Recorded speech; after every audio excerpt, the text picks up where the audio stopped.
Dear participants in this high-level event, we are back for the third session in which we are going to pay a look to the pathways forward, some conclusions, some takeaways, but especially to listen to European institutions to react to this very interesting and crucial project. So I have the pleasure to share this moderation with my colleague Victor Siderowski from ESPON, and now I will pass the floor to Victor. Many thanks, Martin, and welcome, dear panelists. We say we would like to gather crème de la crème of the minds and intelligence, and we do hope this is exactly the case that we succeeded with. So we have three very important, very eminent persons with us today. We have Edis Ostrovskis, who is with DG Regio, and Edis has had not only a background with policy making, but also with research. So you're economist, and you have also had professional experience in Big Four, followed by work for European Parliament and now European Commission. And your focus lies with the implementation of the regional policy in the regions bordering Russia and Belarus. So, Edis, welcome. Ignacio Sanchez Amor, European Parliament, and group of the Progressive Alliance of Socialists and Democrats. You have had extensive experience with border matters, being a part of the Committee on Foreign Affairs, Subcommittee on Human Rights, also part of the delegation to the EU-Turkey Joint Parliamentary Committee, also delegations for relations with Belarus, Central Asia. You have also passed with the OECD. So very glad to having you with us today. And last but not least, Daniel Wöll. We are back to the Commission, but this time it's DG Employment, Social Affairs and Inclusion. You are head of unit. And not by coincidence, Finland, Estonia, Latvia and Lithuania. So I think you know these matters inside out. Long-standing experience, the European Commission, also roles in Secretariat General and Director General for Justice. And you are not economist, but you are a lawyer. So welcome. Thank you. And many thanks for accepting our invitation to offer us the European perspective on the implementation pathways for policies for and with the border regions. So, over to you, Martin. Okay. Thank you very much. Well, I think it's now the time to listen to our guests. So I would like to invite Edis Ostrovskis to make the first statement. Please go ahead. Thank you. Great to be here. Thank you for the excellent insights we got today. Eastern border is our border. It's European border. That has been the message of the Executive Vice President, Mr. Fito. That was the message that he delivered in Finland, in Latvia, Estonia, and most recently in Poland, where the high-level conference on Eastern border regions took place. We heard today, and we know too well, that Eastern border regions are facing an unprecedented geopolitical shift, unseen at least in the last 3 decades. Russia's war of aggression against Ukraine has brought these regions and member states hybrid threats, worsening investment climate, difficulties to access capital, loss of tourists, transit volumes, disruptions to the supply chains, need for increased defense spending, putting national budgets on strain, and high inflation, making, of course, for the regions also difficult to co-finance the projects. In addition, we know that these regions were experiencing difficulties before, for example, depopulating, some even 2% on average losing their population, having slower economic growth, some even having 3 times lower GDP per capita than other on the EU average. So we know that the problems are diverse, and the challenges are diverse. So, and it's clear that this demands a comprehensive action. So consequently, Executive Vice President Mr. Fito launched a pact for eastern border regions last week in Poland, Białowieża, and his goal is to increase the resilience of the eastern border regions. It will serve as a roadmap for addressing the specific challenges faced by these regions, with tailor-made solutions offering a clear vision for their support at the EU level. The proposed initiative will focus on several areas such as actions for physical and economic security, bringing back business confidence, strategic reorientation, rebranding, supporting a sense of security of the people. These challenges require a coordinated approach. Thus, comprehensive is that I would use today quite often when asked. And it has to be at regional and national level, of course, as well. To be reminded that our duty is to ensure that the people in these regions feel safe, protected, and supported with opportunities for good jobs, quality education and services, and of course, housing. All in all, our goal is to guarantee that all our citizens have the right to stay in places that they call home. Thank you very much. Now we will pass the floor to Ignacio Sánchez Amor. Nacho, the floor is yours. Well, thank you, Martin, for this kind invitation that allows me to come back to my long-standing experience in border issues.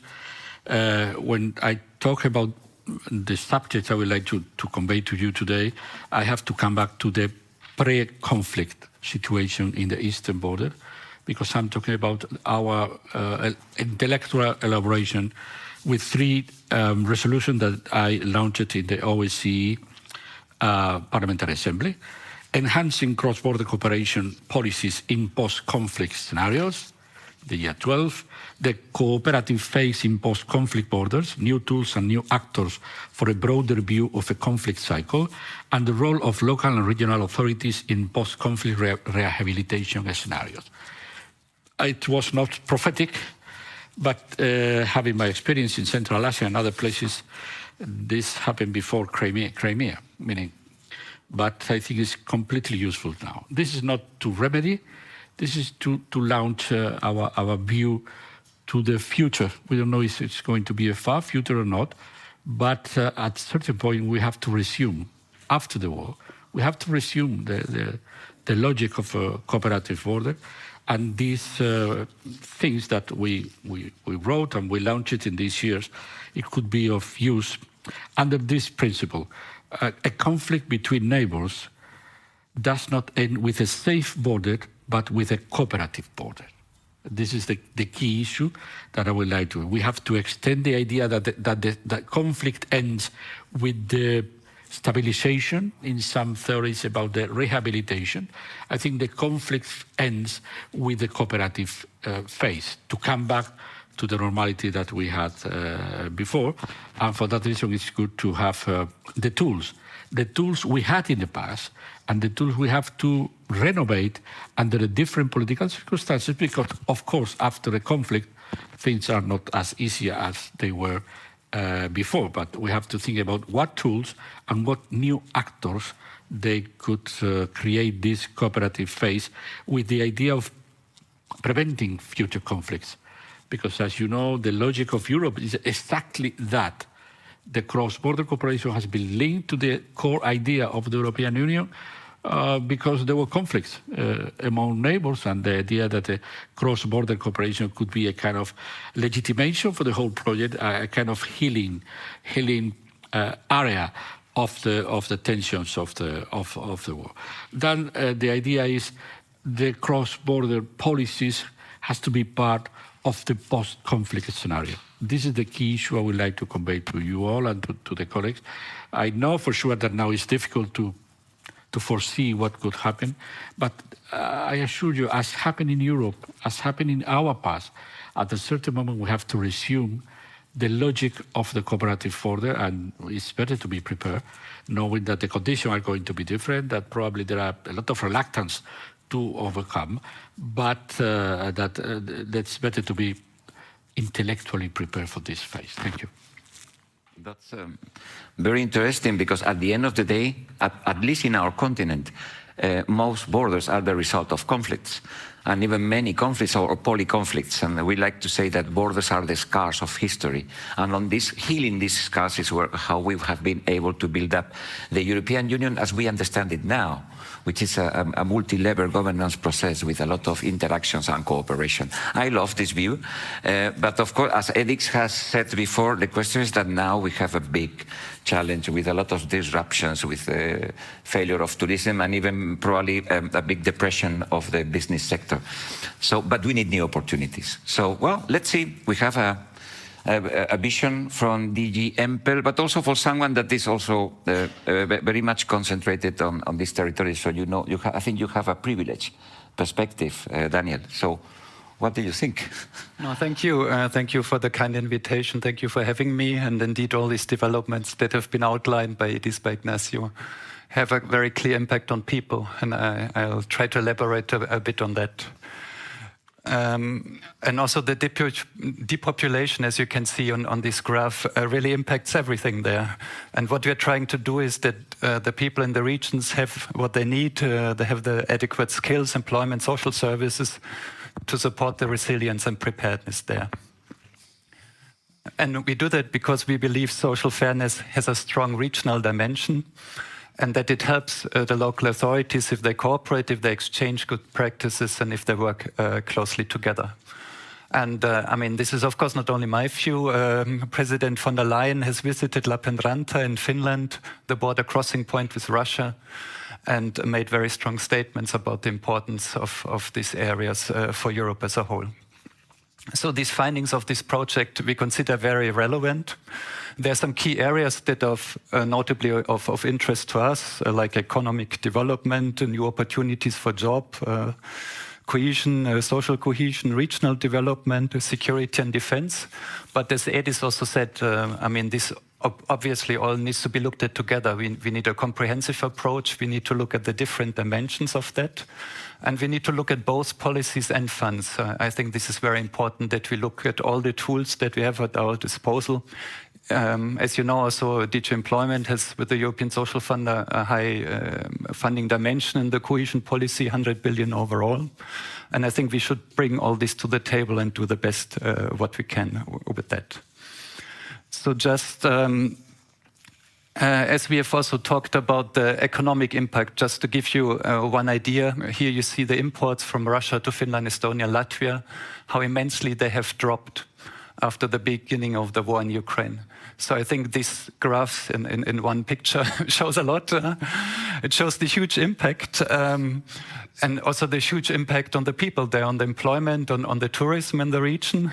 So these regions have to really now build on their strengths and look for also possible new opportunities in tourism, but also in education, cooperation. I'll talk about this in a minute. And I think for all this, we also need, by the way, adequate transport systems, so that in these more sparsely populated regions, people can get to where they need, also to get social services. And we now have, together with DG Klima, the Social Climate Fund, where we are implementing new ideas. On-demand transport, for example, a lot for these outer regions.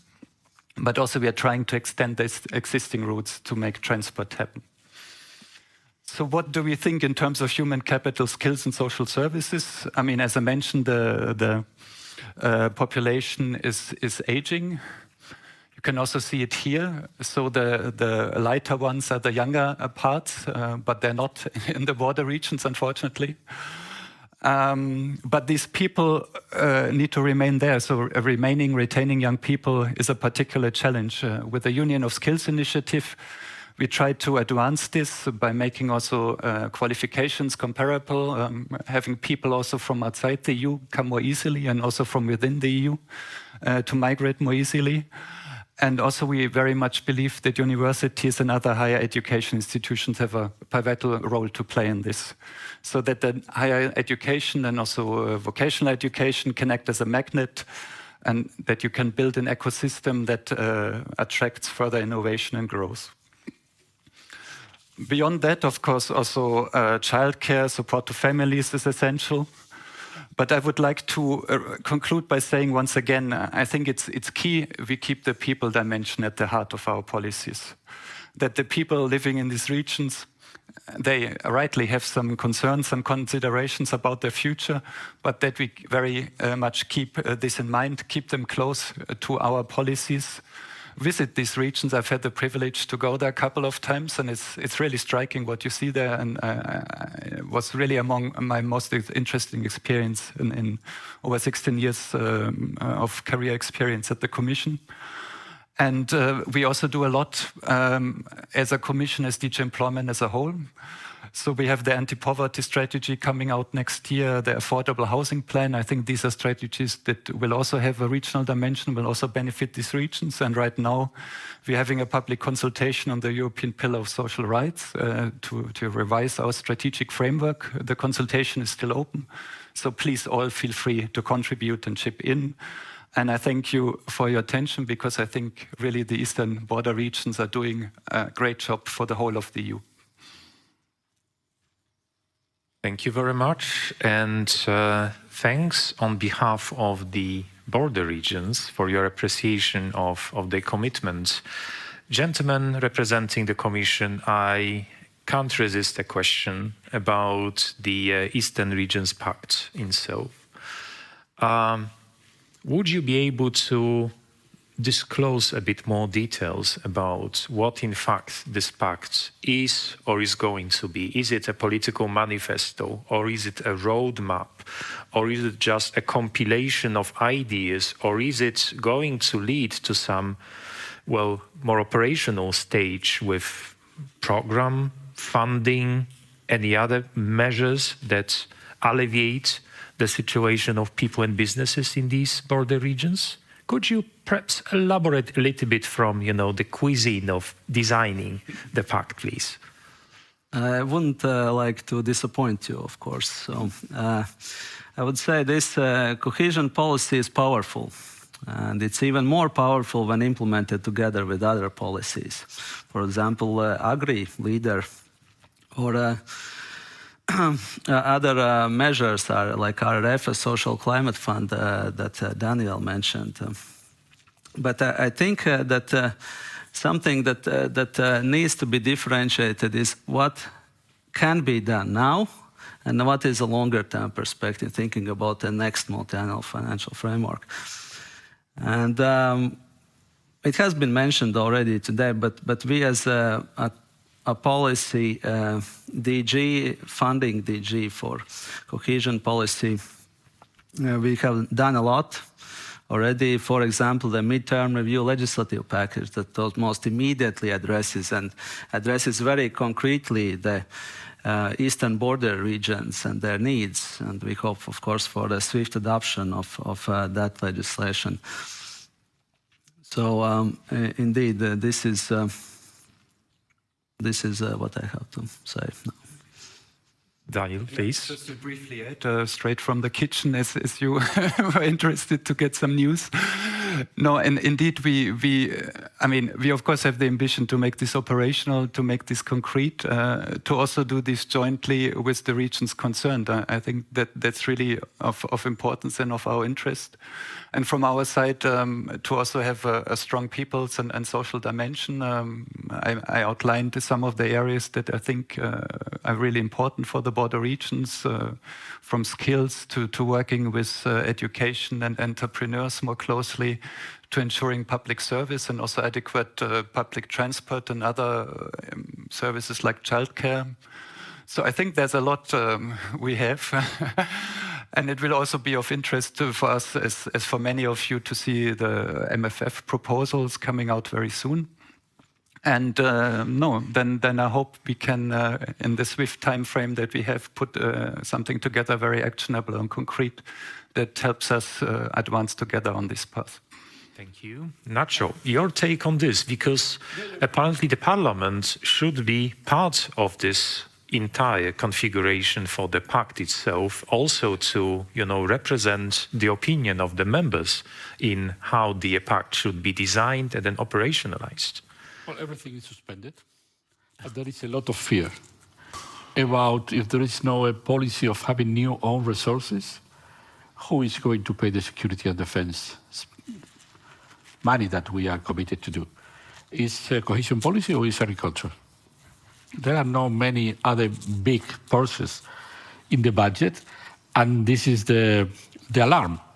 And the alarm coming from our colleagues dealing with cohesion policies, meaning Committee of Regions, the Regi Committee in the European Parliament, they are raising really the voice and saying, don't dare to use a lot of amount of the money that we have been spending on cohesion policies in security and defense. And of course, the farmers, they conducted a preventive war with the tractors at the end of the last term. And they have, I think, now the farmers and the agricultural policy and the CAP is better protected politically than the cohesion policy.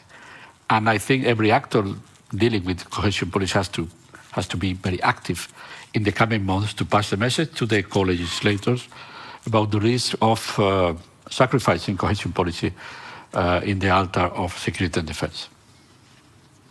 Martin, do you also have the same view that, this is a zero-sum game? So, someone is going to lose on it. Absolutely. And someone is going to gain. Absolutely.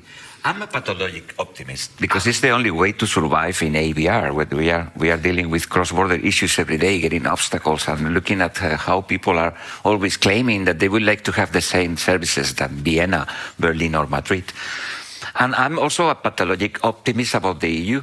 I think we are so privileged to be in one of the best constructions that the human beings are made for the mutual convivence. And even there are a lot of regions all over the world that they are looking at the EU, what we are doing. So we have a stake with our citizens in the EU. Also, we have a responsibility towards all the messages we have been throwing in the last 80 years.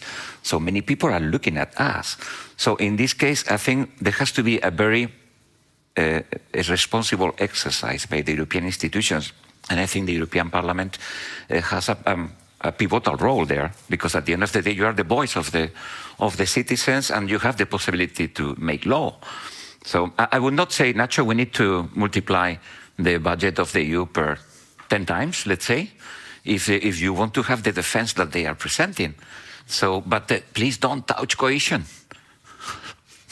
But that is a political struggle. Yeah. Meaning the countries and the regions and the organizations dealing with cross-border cooperation, cohesion in general, has to activate, has to come to Brussels, has to make the lobby with the European Parliament, because the members linked to, we have a committee on Regi, but we have a new committee on security and defense. And this is the tension we have to deal with in the coming months. And I think one of the solutions is to really have a new policy on resources and to look for more money. We are doing. But in the meantime, this is not going to be easy with the member states. In the meantime, the temptation is, let's take money from the two big purses that we have, this cohesion or agriculture. Gentlemen, again, I will be sort of a provocative here. But we probably are going to see the national and regional partnership plans for the respective countries issued together with the new legislative proposals, the 16th of July or thereafter. Do you see any risk that if the national capitals are to dispose of certain, amount of money and the policy packages, would it be tempting for them to perhaps disregard the interests of their border regions, which also in the national perspectives could be regarded as, in quota, peripheral? And there might be a temptation again that they will fund the competitiveness hubs and engines in the respective countries. Or how, from the Commission perspective, you see the positioning of border regions in the future MFF, also in light of the Eastern Regions Pact? Difficult question, I think, but you might also reflect on it in the way you wish. To pass the message, which is again, border regions are important. That's our border. That's European border. So this impetus will not disappear in Commission's eyes. The resilience of those regions is a priority and has been demonstrated by our Executive Vice President. And it will be further demonstrated with the pact, which we aim to adopt by end of the year. And I would pass then to Daniel. Okay. I don't need to use the mic. So no, I can just fully go along. I think the border regions are in a challenging situation, as I've also demonstrated on the graphs. But on the other hand, they're also in a good position, because I think anyone in Europe by now, at least any key decision leader in Brussels, has become acquainted with this issue closely in the last years. And I mean, the border regions have been doing a good job. Also, my Director General, Mario Nava, has been to South Karelia. Satu kindly sent him along and showed him. So she's also in the audience. Greetings. And I think there has been a lot of engagement. I mean, we've, of course, from the Commission also trying to do our share. So I think this is very much on the agenda now, and the pact is one outflow of this, but also many other events and issues I could point to, like the cohesion legislative package that is now being negotiated. So I think the issue is very clearly seen. And I think also within the member states. I mean, we from the Commission have also been working together with the World Bank to highlight this issue further, to concretely have national authorities and local authorities discuss, exchange also across borders. So I'm optimistic in this regard. I think the issue is too important to be not seen sufficiently. I would like maybe to touch upon one aspect that we decided not to give the prominent attention in the Chernobyl study, namely that there might be a development involving potentially military conflict, and there is a matter of, well, civil protection. So apart, of course, from all the defense mechanisms, we also have the potential to capitalize on the interest and already mobilized local and regional communities.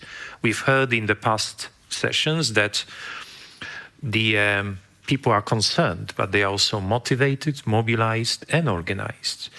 How do you see also this possibility on involving the communities in joint actions for, well, organizing fire prevention, handling of explosives, local water distribution, drinking water production?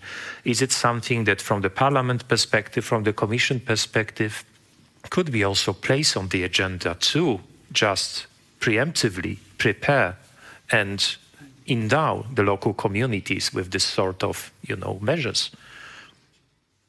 Nacho, would you like to start? Yeah, listen, let me only add a hint on the other question of the centralization of the cohesion policy. The temptation for every government is to put the money where the people is, where the people are, meaning the border region is less populated, less economic active, less appealing for the public money. And for that reason, when the cohesion policy comes to Brussels more distributed, this is a guarantee for regions and for border regions. If not, it's again another struggle with your capital to call the attention about the regions in which there are not only less inhabitants but less voters. And this is the key question. On the issue of security, the problem with the border region with a space which we have a conflict, is the logic of the conflict is to the link, meaning we have to create means to mobilize and to move troops and tanks and trains inside Europe, but on the contrary, we have to create the condition not to have an easy entrance in our political and geographical space from others, meaning the border region has the risk to be a kind of buffer zone without a proper link, because these physical links could be used in a conflict. And this is another thing we have to be aware. I'm very sorry. I'm optimistic like Martin, but the things are as they are, and we are risking that kind of logic. Yes. Yes. I mean, what you're touching upon, if I understand you well, is like the general more question of preparedness, and the Executive Vice President Minzato, who's also in charge of our Director General, is also in charge of preparedness in the Commission, and there's a lot happening at EU level with a comprehensive preparedness strategy. But of course, also immensely in these border regions and in these countries bordering Russia. And I mean, Finland has a very strong tradition there, but also other countries like Latvia is now shifting cohesion policy funding, aiming to shift it to shelters, to other more civil protection related means. So I think this is very much seen there, and it's already very much happening. I mean, it's a process, of course. An ongoing process, but I think this is indeed the direction these countries are progressing. And yeah, what can I say? It's always good to be prepared. If I may use words of a certain representative of the border, one of the border regions, eastern border. No safety, no people, no people, no safety. You can read it from the other side. You still have people in there. So it's very much in the center, as Daniel already said. So, of course, these regions are on the front line. And when you're faced as a country, coming back to maybe previous question, when you're faced at the threat of annihilation and occupation, you will likely act, and they are acting. For example, Estonia is shifting 200 million euros in their cohesion policy envelope to defense. And this was certainly a welcome action, and we hope to see that more. And what I would like to still say is that it's very much recognized, and also by us, that this is more permanent situation than a temporary one. So this is also one of the big aspects of the pact that we have started and we are working on. Having this long-term perspective and having the strategic reorientation, which is extremely important now with all the challenges. And I say it the third or second time, comprehensive. It has to be comprehensive with all the political policy funding tools that we have. Thank you. Yeah. Well, I would like also to ask you, if you have known more about the Chanevo project, but if not, I would like to give you some clues of what are the conclusions, because I have to tell you a gossip. It's not that easy to have common conclusions where we have so different partners and where the situation is a little bit dramatic. When we look a little bit taking out my optimistic perspective. Actually, I was, in any case, very impressed that the three of you have mentioned some of the topic that we were discussing this morning as a kind of conclusions. We're still reflecting on the preliminary conclusions.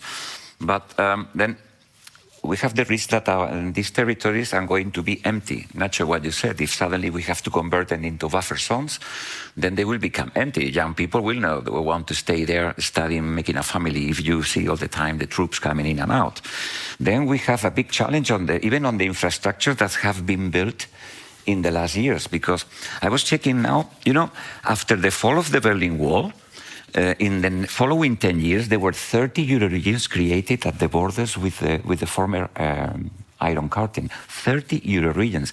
One of them in 1991 in Poland. So, and then I remember that when we were analyzing how was the infrastructure, they said, well, in these countries in the eastern part of Europe, most of the infrastructure were parallel to the border because the border was really a buffer zone. How many efforts we have made in these 30, 35 years to remove all of that, and now we have to come back? Probably, yes. But then we have a big risk of that these sparsely populated areas will become empty. And I think thinking of the post-conflict, this adds an enormous challenge. Then, of course, I don't talk about the expectations of the citizens, the families, the minorities which are working on these areas, the big depression of those who really, I'm thinking of my colleagues from Finland, that they, with the Republic of Karelia, how many times, Johannes, we have gone to Viborg and here and there was a real tissue for cooperation that now is spoiled. So we need specific measures, and it's not only about Interreg. We need specific measures from the national level, the mainstreaming programs of the EU, etc. But if we are talking about territories where the value of these territories in terms of electoral power drops, how can we ask? Do we need a positive discrimination of these territories? And a last combined questions would be, do we need a completely different approach to these territories than to the rest of Europe when we talk in terms of cohesion? What do you think about? Well, in Spain, we have an electoral system that allows the less populated provinces to have more representation than the proportional one. And but this is not the logic of the capitals, and even of the big capital. Meaning, what is the function of the border region with Russia? It's security. It's security driven, inevitably. And then probably we have to wait for another period to try to reconstruct and to resume things. But the question is that the tissue, as you say, has not been damaged forever. We have to try to keep some instance, some institutional structures thinking about the future. If not, there are already depopulated, they are going to be more depopulated because this is like the Spaniard we did in America. In Spain, we don't have forest, but in America, there were jungles.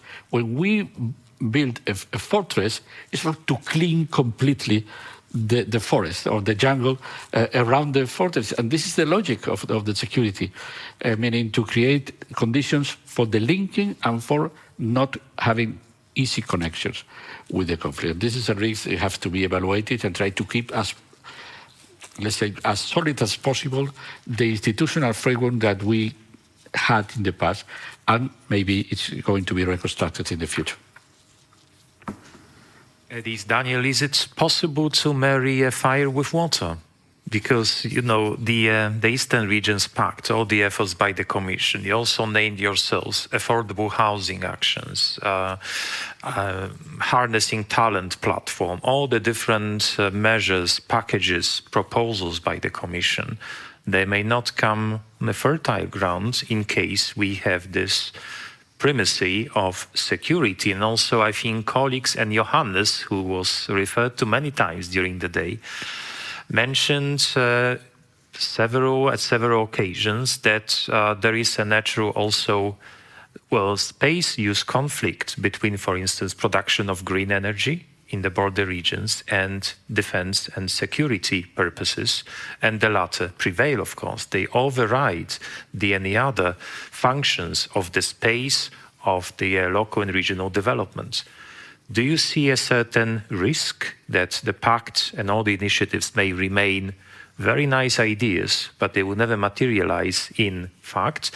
And it may lead also to the, I would say, deflation of confidence in the European project in those specific territories, also bearing in mind fake news, misinformation, information campaigns, you know, based on false grounds and so on. I mean, first of all, thanks again for highlighting the personal situation of the people there. I think this is really key. I mean, this situation obviously has a psychological impact and toll. And I don't want to get too personal, but I come from Lower Bavaria, close to the Bavarian forest, close to the Czech border. So I remember well the impact a border simply has on a region and on the people there. And I think this should never be neglected. So I think this is exactly the reason why we are trying to do these specific measures. Because I think for this situation, which is very specific, you need a differentiated approach. And that's why we are trying to come up with a pact that is highly targeted on this, because as you say, you cannot just use the general tools if the situation is different in a place. So again, and fully in line with Vitorino, I think a regional approach is simply much warranted there. And then I think we generally have very good tools in the Commission, in the EU overall.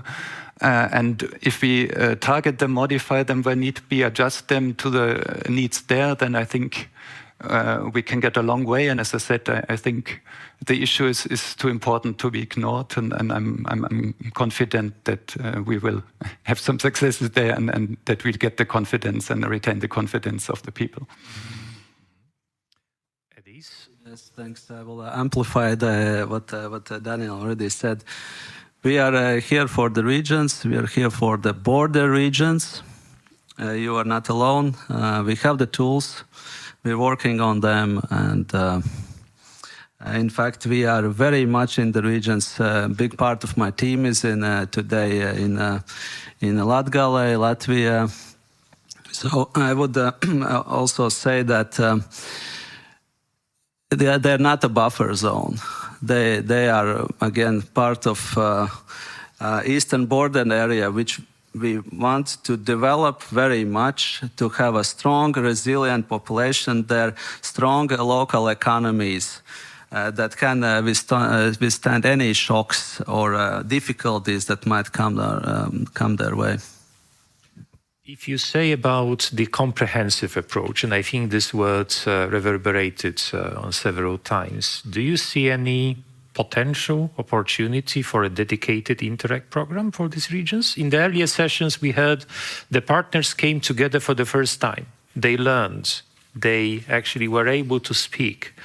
Different levels, local, regional, national, they would like to continue working together. Of course, they may do it using their own capacities, but the Interreg program facilitates that, magnifies the cooperation. Also, there is apparently many commonalities between these border regions. Would it be a solution, or maybe these thoughts are going too far at the moment?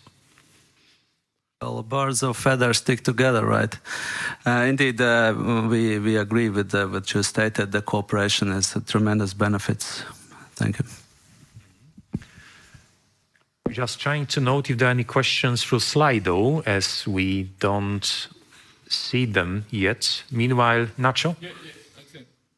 Why not? Meaning, Europe has to conduct a policy in the borders.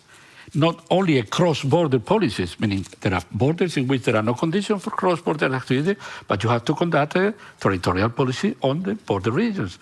It could be Interreg, and for that reason probably it has to be, I'm not very familiar now with the technicalities of Interreg.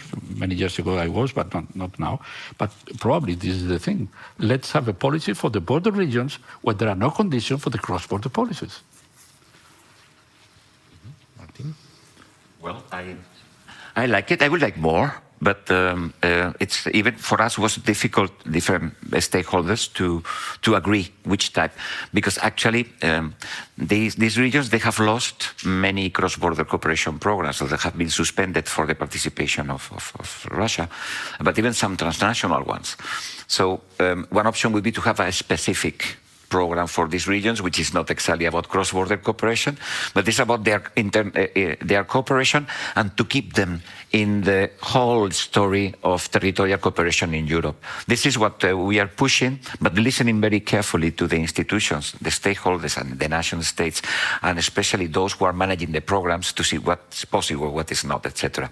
And here I would like to mention also, there are opportunities even in this. When they are talking about defense, it's not only about tanks, and it's also about development of software. It's about smart defense, intelligence, and perhaps there is a new opportunity for small and medium-sized enterprises, because we should not forget the businesses in these regions, which are key. So it's not only Interreg, as we said before, it's also the mainstreaming policies. The 10T, they have a challenge to shift a little bit. And DG Empel, just your presence here is also very, very revealing and stimulating, and even your words. So I think we need more communication. But do you think this is an approach? Do you think we can perhaps a pilot action through Interreg in order to penetrate, sorry for the word, in the different mainstreaming policies? I pass the floor to the Commission. I think it's better prepared than myself to know if this is possible. My idea is more general and political. Okay. Want to follow up on Interreg? Indeed, as I mentioned before on the cooperation, that's certainly very much needed, and we see, for example, in the other regions how shifting, say the tourism flows that came from Russia mostly, that they are trying to get it from other regions. You have Latvians traveling to Estonia, Estonians traveling to Latvia. I was in Riga just recently. I heard mostly Lithuanian language, which I don't understand. I'm Latvian, so, but that's just wonderful. But also, just to step back and what has been said today is a lot about the challenges and so on, and also solutions, of course. But it's the opportunities that we need to look at, I think, and we are certainly doing this now. And each region has its own strengths, and some of those strengths were mentioned today as well. So either way, how it is done, either through cooperation or mainstream programs, is the opportunities that count, and we and the regions need to work on them. And I believe regions know already how it's to be done. Just to very briefly add, I think one of the very positive things I've seen is the increased cooperation between, for example, the Finnish and the Baltic authorities. This has really increased in recent times, and I think this is a very good sign now. This is the moment of need, in fact. And if I may also recall what within ESPON we discussed last week at our ESPON conference in Gdańsk about the exaptive territorial resilience, was that Europe shall not mimic the other global superpowers, but work and capitalize on the assets that already exist. And we see also one question here coming from Slido that clearly displays that Southeast Finland is one of the world's leading paper and pulp industry areas. So we should find a way to really amplify the possibilities related with that development, because this is the business development that has been traditional. It also has a lot of perspectives in that area and also in Europe. So we also received question about and I think this is from particularly probably for you, Edis, about, well, the debates, Latgale aluksne. Yes, indeed. I see the one on Finland, but I think on buffer zone we already replied. There is no buffer zone. And yes, indeed, that's from my colleague. We had an excellent event with World Bank, which we are working extensively with on the border regions in 3 Baltic states. And indeed, it's one of those great events we had, which was on also cooperation. And we saw that it is extremely important. That would be the main takeaway right away. Gentlemen, we need to be wrapping up. And as the ESPON program, we are happy to see that the project results, the Chernobyl project results, are insightful for you also, working with European policies. And you see the practical use of these results also in your day-to-day policy making.